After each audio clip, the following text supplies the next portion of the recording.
Hello, and welcome to our third week on the theme of faith and science for Awakened. A lot of times people view the Bible as a monolithic document, but nothing could be further from the truth. The biblical text is filled with various types of literature, and all you have to do is open it and start reading to see it. This is because the Bible was written by different people over the course of several centuries in various locations with differing concerns. And I think the biblical text is incredible because when you approach it with that knowledge, we can understand that we are looking at someone's perspective, someone's attempt to make sense of this universe, to make sense of God. And what we get in the biblical text is a certain perspective. And there are various perspectives throughout the biblical text, various theologies. I love Psalm 8, in which the psalmist seems to just stop, look up, and look all around and say, wow, wow. The psalmist looks up at the sky and says, God, your fingers made the sun, the moon, the sky, the stars. Who are human beings that we are a part of it all? Have you ever just been kind of overwhelmed by the fact that we are simply alive? Have you ever been astonished? One of my favorite spiritual practices is to go outside and walk or run and to try and pay attention. And there have been a number of times where I've just been overwhelmed by the beauty of the earth. And I've thought, wow, it's a great thing just to be alive. It's a miracle that there is life.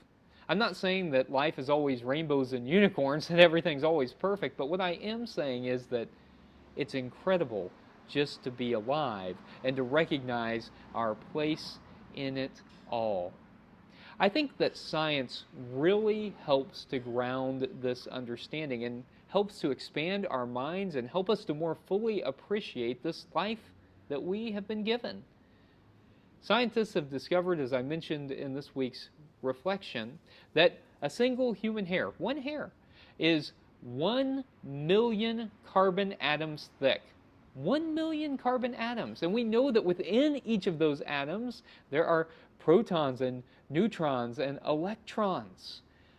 Moreover, scientists have discovered that there may be as many as 2 trillion, with a T, 2 trillion galaxies in our universe.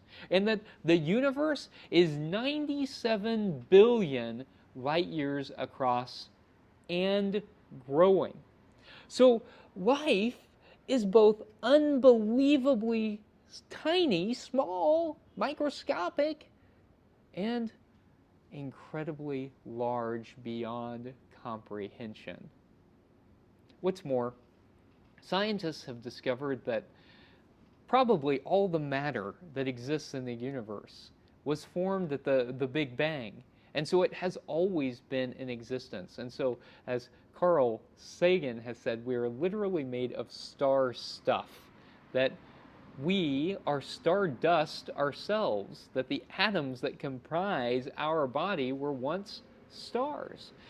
And once we die, the atoms in our body will become something else. And what that means is that this whole Eastern notion of reincarnation is actually literally factual. I'm not saying that I believe that our souls come back in the form of another being and our souls continue to live on. I don't necessarily believe in that. It's okay if you do, but I don't really believe in that. But what I'm saying is that our atoms are literally reincarnated into something else, that we are literally made of reincarnated atoms right now.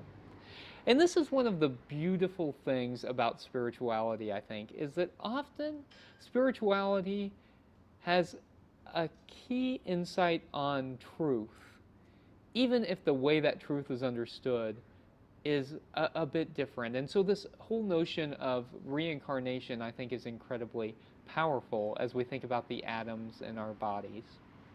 Science helps to ground us. Spirituality helps to enliven our imaginations. This week's spiritual practice is to go outside as you are able and to notice the world around you. Find something small, the smallest thing that you can find around you, and appreciate it. I have just a small flower. I'm sitting outside my office where my daughters went to preschool, and they've planted all kinds of flowers and milkweed and all kinds of wonderful things here. And this flower comes from this garden at the preschool.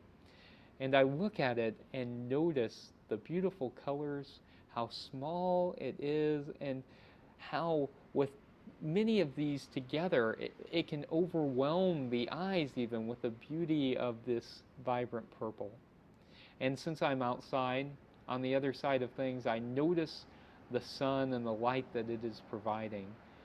And I give thanks for all these natural elements, small and large, that make life possible and enjoyable.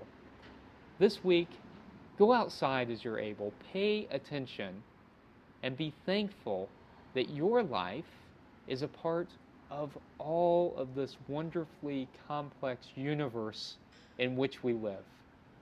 May it be so. Amen.